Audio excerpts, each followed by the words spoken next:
I turned 50 this year. I've never done Botox or fillers or lasers, anything like that. I'm a natural girly. So I wanted to show you what I do to take care of my skin so that I never feel like I would need Botox. Stage 1 is fluid hydration. So we start with hydrator and pay attention to how much I'm using.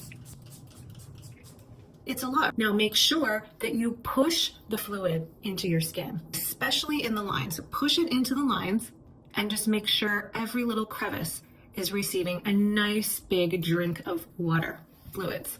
Okay, so now my skin is wet, it's damp. So this is when I apply my actives because they penetrate better when they are applied to wet skin as opposed to dry.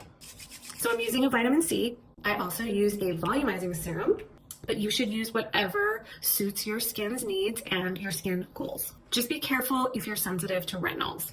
Stage 3 is next, but first a light layer of hydrator because I like my skin wet before each stage. Now we're on to oils. Now if you hate oils, watch how little I use.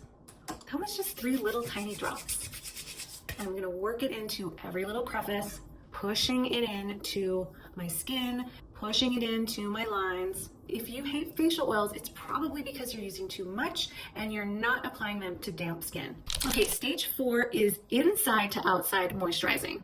We just did all this great outside to inside moisturizing, so now I need a way to pull forward and pull up the blood flow, the healthy fluid circulation to my skin's surface. So for that, I'm going to use my gua sha tool. I start on my neck with just 5 easy strokes. And then I'm gonna move up to my face and give each section 5 easy strokes. So this is really fast. Now, if you're looking for more facial lifting and facial sculpting, it helps to do a little bit longer routine, bring in some different techniques. But this is a super simple, easy, moisturizing gua sha routine that helps pull up the blood flow, which you can see by the pinkness that's coming out. The final stage is moisture locking. To do that, I'm gonna apply a final locking layer of either cream or facial balm. Facial balm is thicker, so it's nice if your skin is more stubborn dry. This is a cream that I find works really well for my skin and